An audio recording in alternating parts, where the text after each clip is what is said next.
The COYGIG Pod and OTB Sports in association with Cadbury. A player and a half deserves a glass and a half of support.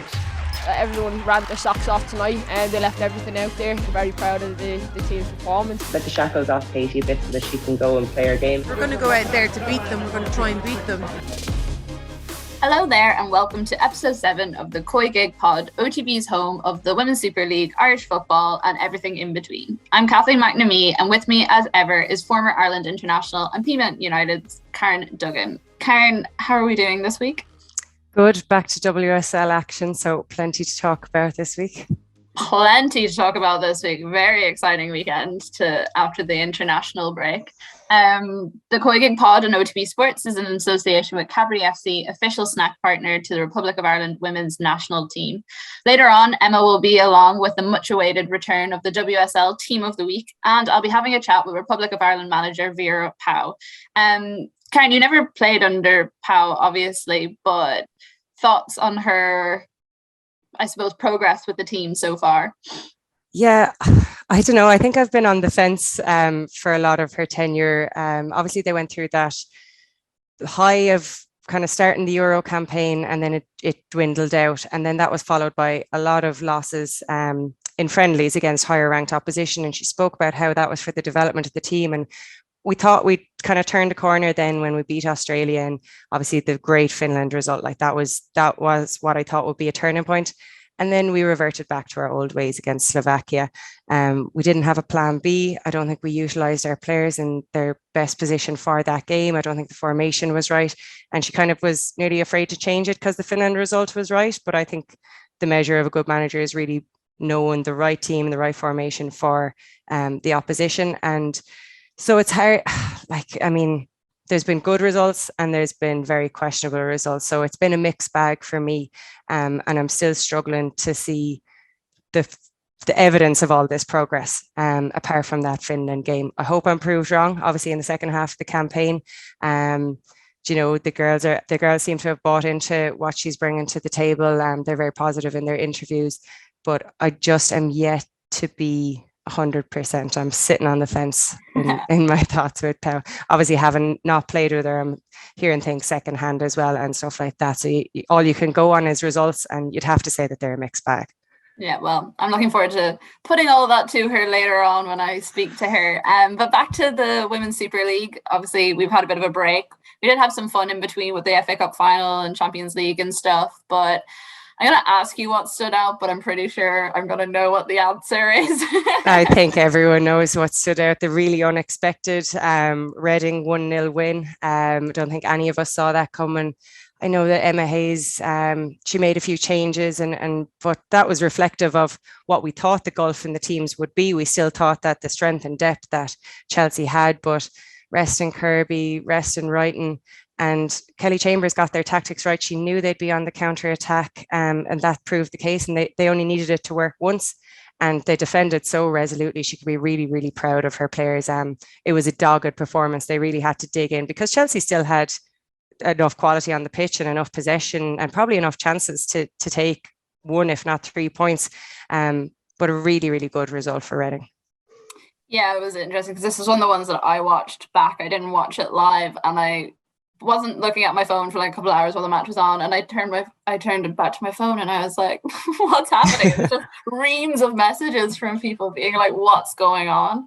I think it's interesting because Emma Hayes talked about this a little bit because obviously they played the FA Cup, then that was a Sunday, they had the midweek match against in the Champions League, and then they went straight into this. Now, arguably, you would say against a team like Reading, and considering how little Arsenal showed up in the first game, there wasn't that much for them to be worried about. But I was kind of almost waiting for her to come out again and give off about the timing. But you would also think that with the squad she has, and the thing we always talk about with Chelsea as well is depth, that they would have been able, as you said, to just like pull through. But do you think it's a case that maybe she just didn't think through her tactics, or she didn't think through didn't have the team set up, and I suppose that airtight way that we have come to expect from Chelsea? Possibly they're a bit naive in thinking that they could just replace players, bring them in, they're fresh legs, they still have the quality.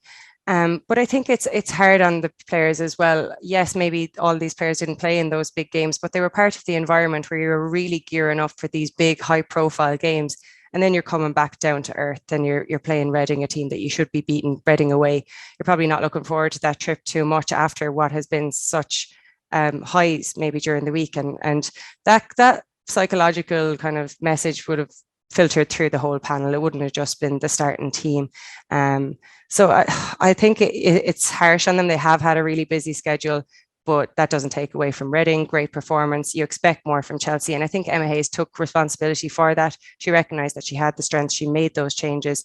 And yeah, maybe they didn't set up, or maybe they weren't as prepared. Maybe they'd focused too much on the other two games that we mentioned. And to look, I suppose, to the other games as well, one of the ones that really stuck out to me was Man City and Birmingham. They were so close. They really close. were. Yeah. It's the times that they conceded, again, killed them, and the way they conceded them. If they'd gone into halftime 2-1 up, you might have said, right, they can really regroup here. They can bank up and really frustrate City. But you kind of felt when City got that second equaliser going into the second half that City would go on and beat them well.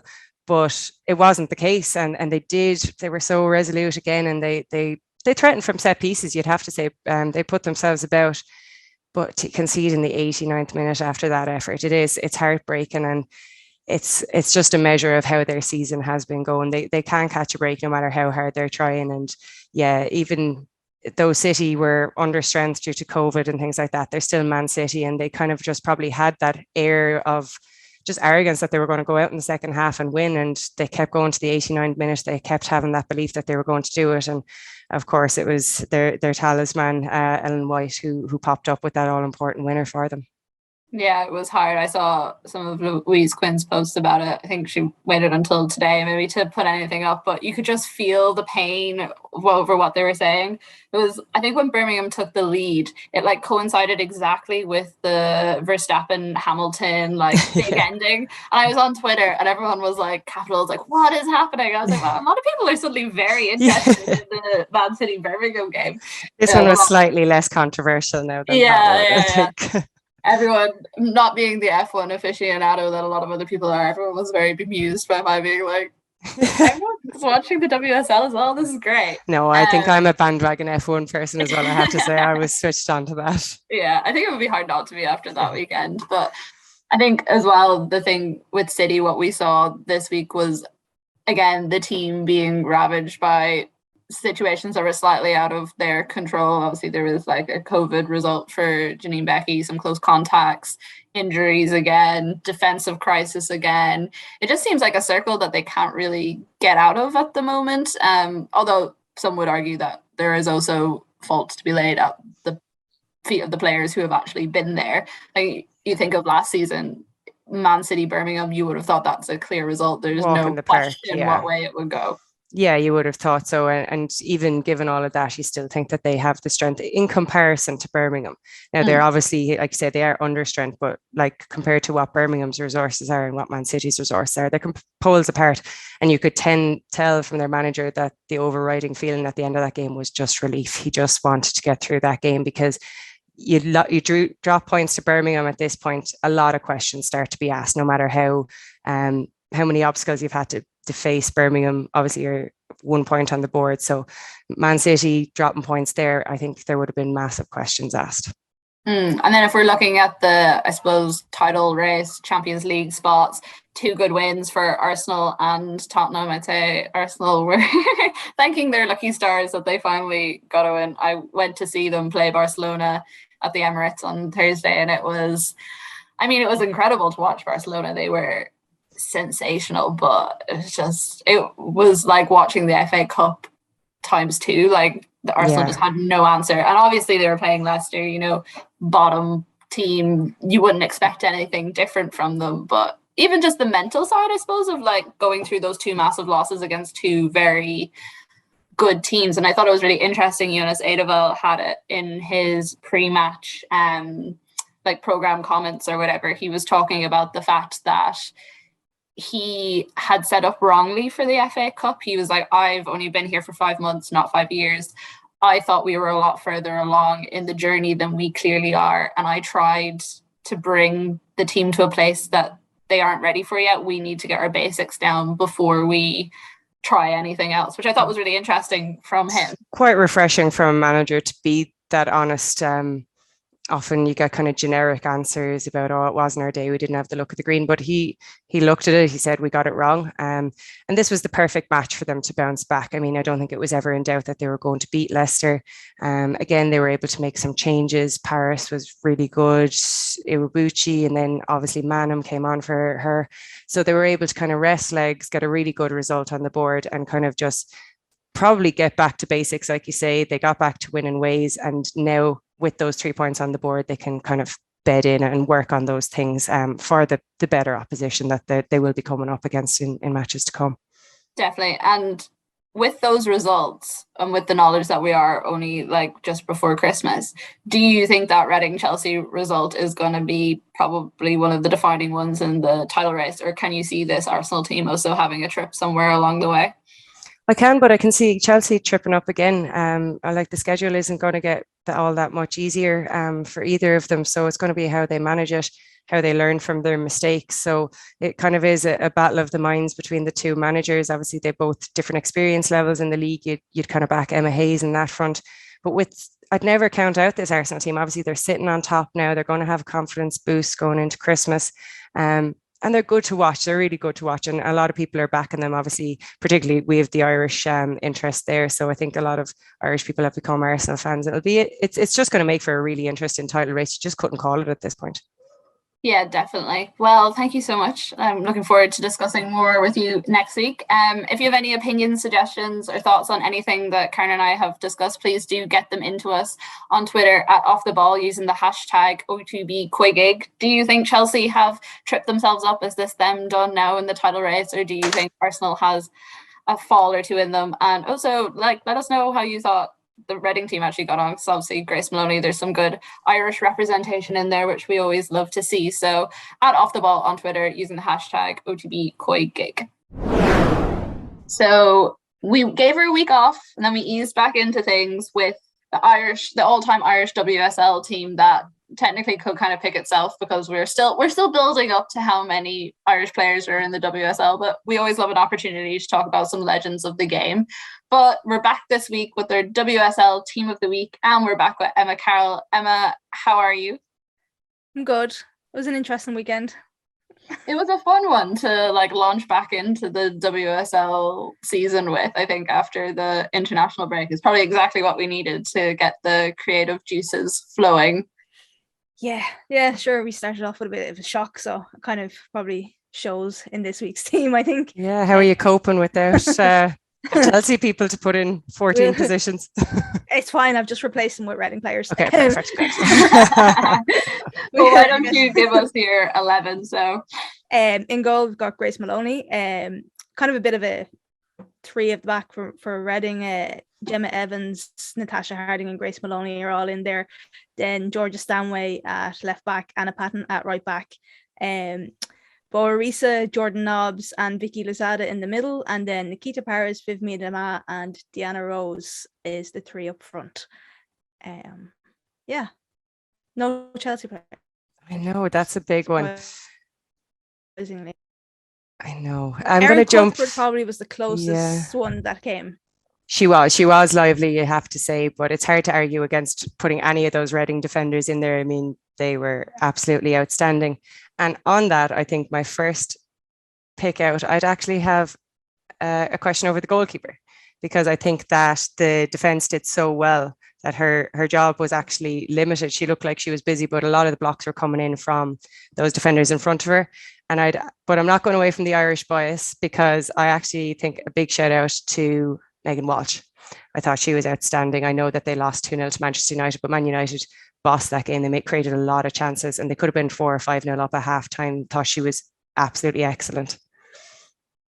I did, after watching the Chelsea Reading game, in my head I was like, 100% Grace Maloney is going to be in Emma's team because of her Irish bias. I still agree with the Irish bias. Listen, but I've left Katie McCabe out this week. Louise Quinn came very close. She scored with her feet again. So, she was probably. Well, I think it was going to take in the corner. It was going to take a 45-yard strike to bump Katie off of her mainstay in that left back position. But what a strike it was from Georgia Stanway. I mean, it gave Marie Horan no chance. I mean, like, the audacity to even take on a strike from there is really outrageous. So and it's she's well worth back her selection. Yeah, it's another left back that's not even a left back again as well in Georgia Stanway. She's kind of been. What is Georgia Stanway's position this season? Like, it's a bit of an Erin Cuthbert, Katie McCabe situation where she'll play on the left, play on the right, win back, go forward. Wherever you tend to put her, she seems to perform. So yeah, she kind of pipped Katie McCabe this week, unfortunately. I was just waiting for Katie to an assist from a corner or something, and then I can keep you in. But I battled and I just couldn't find a reason to keep her in this week, unfortunately. The other Arsenal players were providing the assists. I think Nobbs, Paris and Meadham all assisted for each other in some way. Nobbs was really instrumental to a lot of their stuff that went on. But the name that sticks out to me in midfield is one that we probably haven't seen before, is Boa Risa. And her performance for Man United, obviously, I just didn't know what to expect, but the runs she was making from deep, she was really making the defence at 6s and 7s with those late runs into the box. And they'd been dependent on Russo and a few others, but she really stepped up to the plate. And I think she's definitely going to be one to watch if Man United are going to continue this game, because that was a really big win for them against Brighton, because it's them, Brighton and Spurs all kind of going for that best of the rest, would we say? Yeah, I think she was definitely involved in most of the link-up play, and she got her goal, and she could have had definitely another one, if not 2 goals as well on the day. So she definitely it was a shootout between herself and Walsh there. Yeah, it was for a while, wasn't it? Vicky Lozada is one that I put in as well, because she only played half an hour, but I just wanted to talk about her because I don't understand how she's not starting week in, week out for Manchester City. When you look at her, just her control, her touch, her link-up play, it's almost like it's a different class. Like, you could just perfect Man City midfield for me would be Kira Walsh, Caroline Weir and Vicky Lozada, but we haven't got to see too much of that. Obviously, we know Kira Walsh has been injured and close contacts and COVID and everything has kind of kept her out for a while, but even so, she just still doesn't seem to get that start, and I don't know why Gareth Taylor's not starting no more, because she's brilliant. It's a strange one. She has that. Barcelona to Champions that's what League. I mean. She has that Barcelona DNA, and she plays the game on kind of that different level to other people in terms of what she sees, the passes, the space she can create. Maybe it's because they're looking for someone with legs just to cover their defensive frailties that have been there.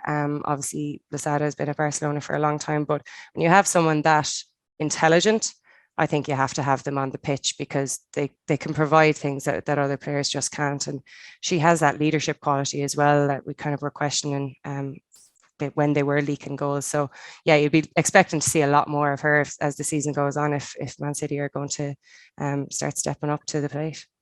Like you said there, Karen, that's why I was quite surprised. Like, okay, she might not have the legs, but she does have the intelligence. Yeah. But again, maybe it is the sort of thing where, like, she's played in that Barcelona team where they're like so in tune and everyone knows where the other's going to be. Like, anytime, say, when they played Arsenal on Thursday and an Arsenal player got the ball, there was 3 players on them immediately, which you just don't really have in that City team. They don't have that same sort of press down. So I wonder what it is that Gareth Taylor is seeing in training sessions where he's like, I'm going to leave out the former captain of one of the best teams in the world. And even players like Kadisha Shaw, I'm always curious as to why she doesn't get more starts, because she's incredible, like top goal scorer from the year before, but she seems to not really be making her way into this team. And I don't know, is it that Man City have just lost some sense of identity with all the injuries they've had, and Taylor for some reason hasn't been able to put anything else on them? Yeah, and they used to be such a link-up play, such a ball-playing team. And that's why you think that those players would be pivotal to that setup, but they haven't been doing that as well. It's a bit more disjointed. So maybe he's taken players, maybe he's going for a different approach, maybe a little bit more direct. But there's gaps there, both in attack and defence. And those players that you mentioned, I think could really help plug them in a time where they are struggling. One player that I was like quite happy to see on this, because I think she struggled a little bit since she came to Arsenal, is Nikita Paris. Just having watched her against Barcelona, I mean, she wasn't playing in a forward position. No Arsenal player was. She was very much in the defence, but she really, like, she was the one player who I thought was really making like interesting runs in that game, and it's nice to see her then have the opportunity to show that against, say, a team like Leicester, where you expect Arsenal to win and win quite well, compared to a Barcelona where it's damage control more than anything else. I actually got caught in an elevator with her at the FA Cup at the weekend, and she's so, I'm a small person and she's tiny. She's so much smaller than me. So when I saw her going up against those defenders, I was very impressed. But yeah, that was a name that I was quite glad to see. Although I was interested in the fact that there are quite a lot of Arsenal players in this team, considering the week they had. I know, like, we are looking at it particularly from the Leicester game, but I suppose in terms of what you would expect from Arsenal, you'd probably expect a lot of those players to perform well. Yeah, I think so. I think Anna Patton was like right up until that evening kickoff on Sunday night, probably had Erin Cuthbert in that position, and then Anna Patton, I think, performed brilliantly, and she linked up brilliant with Nikita Paris as well on the overlaps. And yeah, Nikita Paris didn't stop running all night, and how she didn't score, I will never know. But she did get on the assist sheet. So, and yeah, Miedema as well. It's I don't know what more you can say about her, but I'm also starting to get worried that we're not going to see her in the WSL next season. Just like, I don't know how she starts on the bench against Barcelona. Surely, if you're thinking you get one chance, who's the player that you want that to fall to, and it has to be her. And yeah, I'm just going to keep enjoying Viv Miedema while I can at the moment. I did wonder, was she carrying some sort of knock or something? Because having watched the FA Cup match, her touch was not what it normally is. Like, she would take one touch and the ball would go loose from her, and that wasn't just down to Chelsea pressing. And when the teams were warming up, like, she didn't warm up with Arsenal ahead of the match or ahead of with all the other subs. She came out quite late to the halftime warm up. You know, she was very much in full tracksuit. Edeval said he was always going to start her at some stage during the match. It was just like a tactical thing to do it in the second half. But it was interesting, because most people that I was talking to on the night pretty much were certain that she wasn't going to play because she wasn't with the team at the start of the game or anything. It's not a game that you come on and impact. I mean, you don't come on and impact the game as a striker against Barcelona. If you get a couple of chances, like you said, you want them to falter. And even if you're only going to get 20 minutes out of her, I think you get them in the first half and you see how the match goes then. I think coming into a game like that is an impossible ask, even for the best striker in the world. So yeah, it's a strange call. Obviously, if she was holding something, it maybe would have been better not to play her at all. But if she was in any way fit, I think she starts for me. And then you see how the game goes from there. Yeah. And then Deanna Rose kind of rounds it up because she scores the winner and runs most of the pitch against Chelsea. So yeah, what a run. She's such a strong runner. I think she showed flashes of that in previous games. I think she was, when Reading got their first win, I think she was heavily involved in a couple of goals there as well. She's such a strong runner with the ball. So yeah, she definitely deserves her place there, because I mean, Reading's first ever win, I think, was it against Chelsea? So yeah, to be the person on the score sheet against that, a bit of history for her. So she's worthy of her spot there, definitely. Yeah, and I know we said, I tweeted during the week that no matter if Sam Kerr did nothing, that should be in my team of the week for her shoulder barge. Yeah. But she really didn't do a lot on Saturday. So I think those three definitely got the nod ahead of her, unfortunately.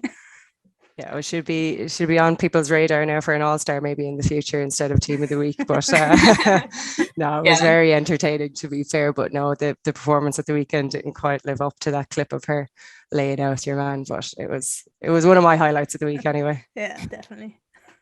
Thank you so much for joining us with another team of the week. If anyone listening has any thoughts or opinions, someone that we've missed out, do you think the likes of Erin Cuthbert should have been in the team? I think she's performed very well recently. She's been doing great things. Or even just to tell us which of the players that you enjoyed most watching, please do get them onto us on Twitter at @offtheball at the hashtag OTB COYGIG. This week's guest on OTB's COYGIG podcast is none other than Vera Pauw, Ireland Women's National Team Manager. Vera, thank you so much for coming on. How are you? I am fine, thank you. It's great to have you on. I suppose just to start into it, just to reflect a little bit on the qualifying campaign so far. Obviously, we have like a little bit of a break now and we come off a very big win against Georgia. How are you feeling heading into the new year? Well, that we're on track. We're 1 point ahead of Finland. If you calculate the number of points that we both lost. And that is, well, that's what all we had aimed for. It's a shame that we lost 2 points against Slovakia, because then we would have had a clear win in our pocket. But now we have a huge goal difference because of our 11-0 win against Georgia. So we're 1 point ahead and we have a much better goal difference. So we're on track. That's good. On track is always where you want to be at this stage. You talked a bit of after the game about like how you want to approach the qualifying games in the new year and maybe change it up to be a bit more attacking. I think people would say generally this team has been more attack minded than those in the past, but for you, how do you see that working out in compared to how the team has been playing in the last couple of months? Well, people say that we should play more attack minded, but you have to deal with the qualities that you have against an opponent with their qualities. And we need a back 5 or a back 3 if the right players are moving up, because through our center we need to have backup. That is the qualities of our players that demands that style of play, because that suits our players best. And that means that you need to have an anchor in front of that back 5. And the other players are in front of that to attack. So what we're trying to do with the given that we need 5 in the back against Sweden, Finland, and also Slovakia, is that we open more cover to our wingers so that our wingers can go forward. With the chance, if you do not squeeze properly, that you give so many spaces away. It is a difficult tactical play, but if you perform your tasks well and you don't let your emotions take over and run out of those positions, then you're really, really strong. But we've seen against Slovakia in the goal against that our anchor in front of the defense and the defense 3, the center backs, were moving to the right, further than the spine of the field. And that left a huge gap on the other side. They couldn't cover the space that Katie McCabe left open because she was on her way forward, and that gave our goal against. So you have to be very precise in the tasks that you execute. If we would go with 4 in the back, then we leave spaces in the half spaces, so between the fullbacks and the centre backs. And that's so when you were saying that you were thinking about playing more attack minded, were you more thinking about games like the Georgia one and like testing out players in that situation rather than games against Sweden? Because it was after the Georgia game that you said there was like quotes that you were looking to maybe develop that side of the game more. Well, games we can see what we can do further forward to put our block further forward. But if you play 5 in the back, you're always pushed back by opponents that are stronger, that are ranked higher. And Sweden and Finland are ranked higher. And our problem against Slovakia was especially the fight in midfield. Somehow we lost those fights, and we're busy with analyzing and how we can back that up. But even though we could have won against Slovakia and we could have lost against Slovakia. So it is, it's a bit finding out in the little time that we have together, what is the best. And people think that we have a lot of time, but we have actually 1.5 training session before each game to find out what is the best balance, and then the game itself. And that stays vulnerable. So hopefully in February, where there's a slot for more games, there all the teams were playing 3 friendly games to back that up too, and then you can try out a few other things and see what the limits are from the other players. The reason that other players on the pitch against Georgia was that we needed different style of players, not because the others didn't do well, but against Georgia we needed a different style of players. You mentioned there about only having like 1.5 training sessions prior to matches. And obviously one of the things that has been talked about quite a lot in the last couple of months, I suppose, especially looking at Ireland as a team that's maybe transitioning from where we were to what we are now, which is a team that can, say, take it to teams like Australia and, looking to increase professionalism in the league and stuff. Why is there so little time with the players together? Is it a case of scheduling? Is it a case that you would prefer more opportunities during the year to actually just bring players into a camp and have prolonged time with them? Yeah, most of our players are playing in the professional leagues. Within the Irish League, the Women's National League, we have about 8 or 9 players, and they come together at a home-based session before we actually go into camp. But with the squad, they come in on Sunday night or Monday morning. Almost every player has played on Sunday night. So that means on Monday, they have to do recovery. And then on Tuesday, they should have a day off even. But if we play on Thursday, we have to train Tuesday, Wednesday. Those are very short training sessions. The Tuesday is the most vulnerable day, second day after the match. So we can hardly do anything. And then on the Wednesday, we can hardly do anything because it's match day -1 and they cannot bring in fatigue into their game. So while they are recovering from the previous game, we have to be very careful of not getting injuries on the second day after that game. That's just Tuesday. And on the Wednesday, the match day -1, we have hardly a session because we cannot load them on because we want to have them fresh for the game. If the game is on Friday, then we will be off on Tuesday, no training on Tuesday. And then Wednesday start up the motor, and then Thursday we have then that little session again. So you cannot even say that's 2 sessions, a session and a half to prepare. And with those home-based sessions, are those sessions that you attend prior to coming into the camp? Yes, of course. I'm always there. Yeah, always. The whole staff is always there, and that is more to give the players a boost before they have to jump in the camp with the professional players who train every day. So to sharpen up the players from the Women's National League. And those home-based sessions, those are the only ones that take place during the year, I think, if I'm like, they're prior to the camps, but there aren't any kind of interspersed randomly if there isn't a camp involved or whatever. Do you think, considering the level that the Women's National League is at and where I suppose we want it to go, we want it to become more professional, we want all that, do you think that there should be more opportunities for, say, those players to even get themselves in front of you outside of matches and have those home-based sessions, get themselves up to speed, even if the players who are playing in professional leagues can't attend every single one because of those professional commitments? Well, those players are never at the home-based sessions, so they are also out the session before camp. There's 2 sides on it. One is the financial side. As everybody knows, the FAI is not the most richest association at the moment. So we need to deal with that part, but that is not an excuse. So there's also another side on it, is that the travel distances are huge. There's many players that have to travel 2.5 hours or 3 hours. And those sessions are during the week. So that means that after their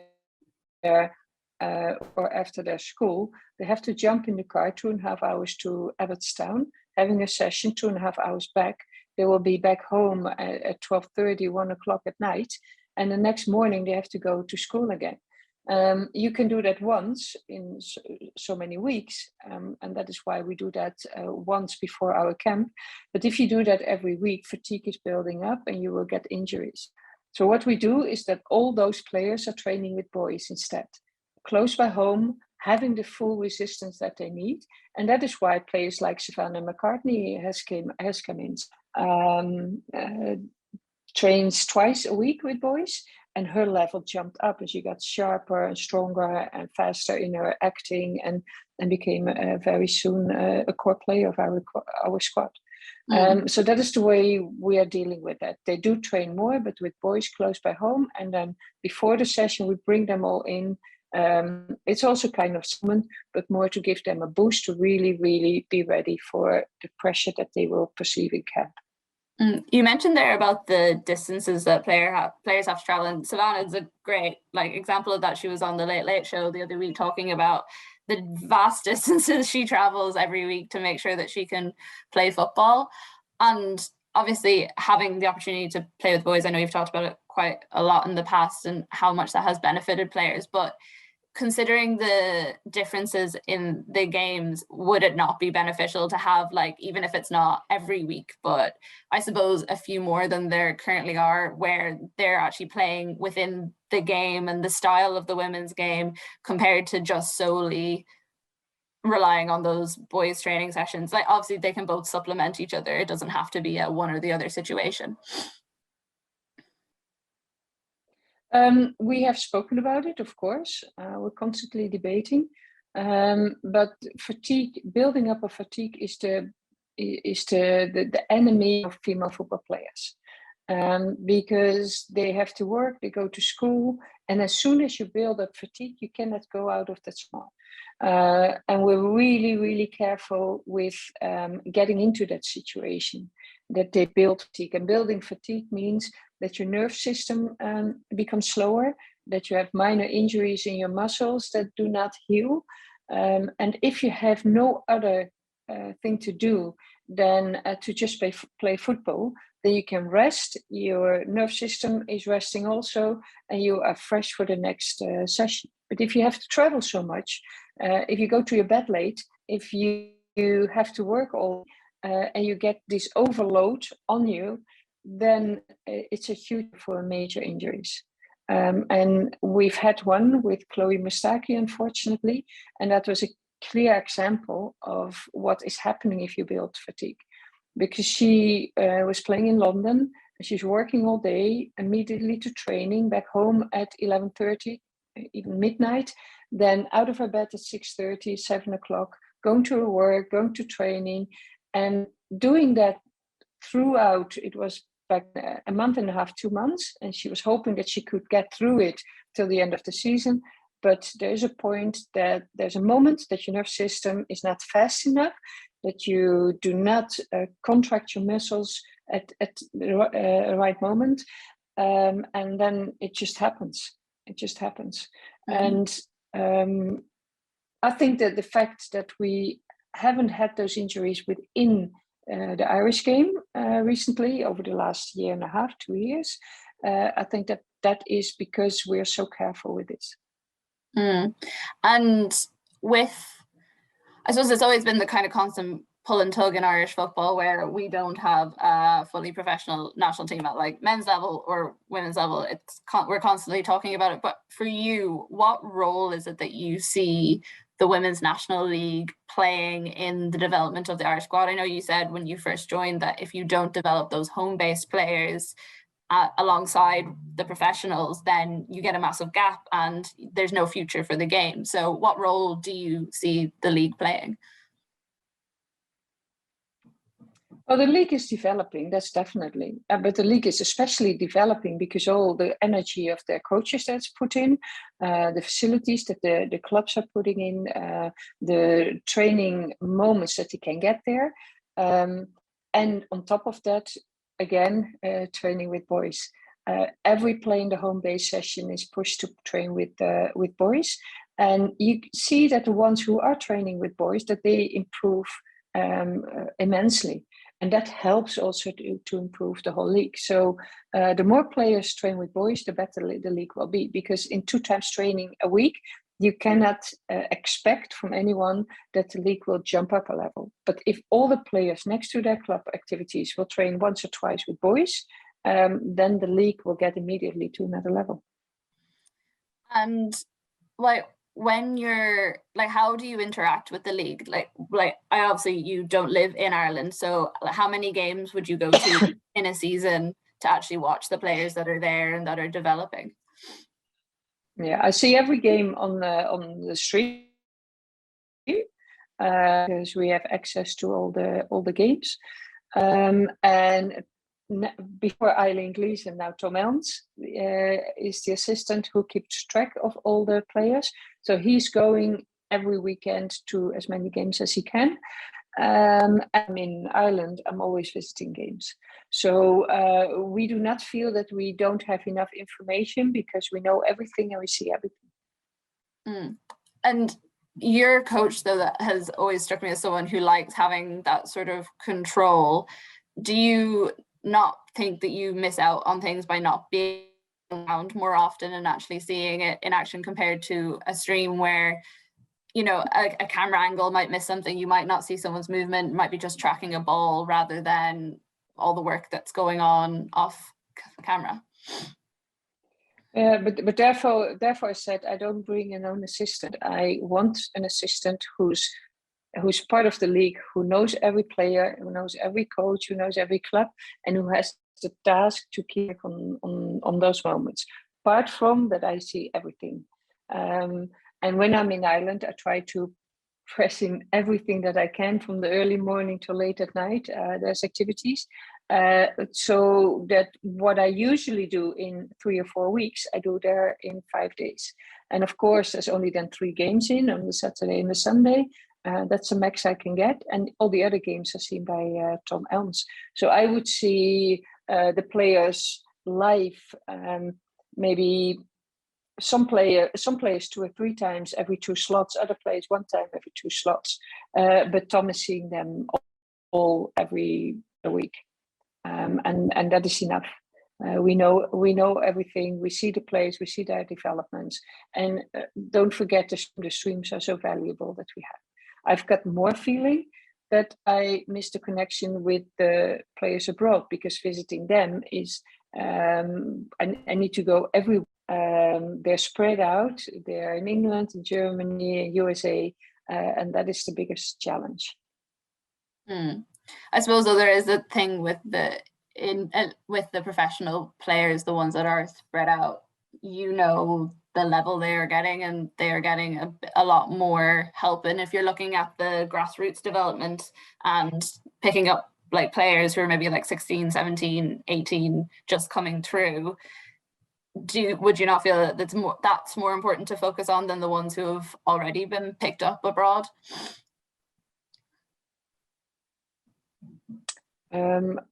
I don't understand your question. That I should be more focusing on players in Ireland than the players abroad? As in, there's more access to what the players abroad are doing. There's more understanding of like the level that they have gone through, because a lot of them have been in the system a long time. Whereas if you're looking at developing those home-based players and developing that side of things, the Irish-based is possibly more important in that regard. No, it's a national team. It's top sport, so it's about the best. And we have fantastic coaches like James Scott, like Dave Connell, like Tom Elms, who has the under 16, and Richie for the under 15. We have enough coaches who are constantly taking care of the development of the players. That is not my task. My task is taking care of the best and making sure that the best players get the best facilities. And that is what I'm dealing with. The youth development, we have full-time coaches for that, and they are dedicated to it, and they're highly professional and highly educated to do that. That doesn't mean that I'm not part of it. We discuss everything. We discuss all the development of the players, but they are appointed to guide those players to the higher levels. And how would you describe your style of coaching? Like if you were to put yourself into a coaching characteristic, you know, you have so many different types. For you, how would you describe your style of coaching? Oh, that is difficult, because I relate my coaching to the ones in front of me. For example, when I was coaching the Netherlands, I had to be very strict and with a team building process outside the pitch, because nobody saw us standing. They were only looking for the negatives. The players were purely amateurs when I started coaching there. They called themselves top elite players with only training twice a week. They had never gone to a final. So that was back then in 2004 a complete different style, because I had to teach them what it is to be an elite player. Here, the maturity is much bigger. So there's a lot more freedom for those players, and they have a lot more, they can bring in a lot more because their knowledge and their experience in the game is so much further than when I started in the Netherlands. And therefore, their opinion is related to more experience and more knowledge, so have more value to bring into the coaching. So I give a lot of space to players and of course to staff to influence me in the sense of what is good for this team, how do they feel, because they are the ones, the players are the ones who need to execute it. So if the players do not feel, and with arguments do not feel why they're not comfortable with something, then we're looking together in what is suiting them, and we always come up with a system that's most comfortable for the players, under the resistance that we expect, of course. And did you find that worked similarly with, say, your club experience? Because obviously coaching at an international level is very different when you're dealing with players day in, day out. No, that is not much different. No, that's not much different. When you deal with players day in, day out, then you're more dealing with ongoing things that you have to create around a professional atmosphere. Then when you're in a camp with a national team, you can organize that ahead. So the expectations is probably a bit different. And within that, but how do you deal? I'm exactly the same. And within that, how do you then deal with players who aren't, say, comfortable with that system or who are used to playing a different way? It's not playing a different way. That is not the thing. It's within our team, within the qualities that we have. There's moments that we try out something because of an opponent with certain strength. And we discussed that. And on the pitch, for example, is Denise playing in front of the two in midfield, or are they in line? And how do they feel more comfortable in, for example, closing the wings down? And we discussed that. We executed, and of course, at the end, the decision is on our side. But the players have to execute. So if you do things that the players not behind it, do not support, then you will not get a result. And the results is getting that in teamwork, you get to the point that with the knowledge that we have in our staff, that we put the things on the pitch and the dots on the I, we do together. And if there is a couple of players, let's say, within a squad that are like not clicking with you as a coach or not clicking with the systems, like how do you deal with that? Is it the sort of thing that you discuss in training? Do you pull those players aside? How do you reconcile that? That's different. We discuss with the core players always the strategy. We do that ahead. We're going to train. And if players do not understand, we use video. There's individual sessions, there's group sessions, there's line sessions, there's spine sessions.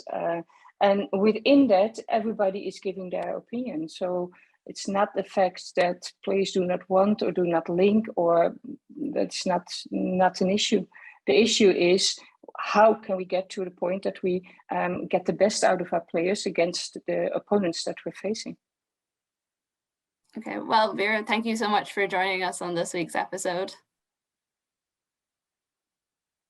You're welcome. That's it for us on this week's COYGIG Pod on OTB Sports in association with Cadbury FC, official snack partner to the Republic of Ireland women's national team.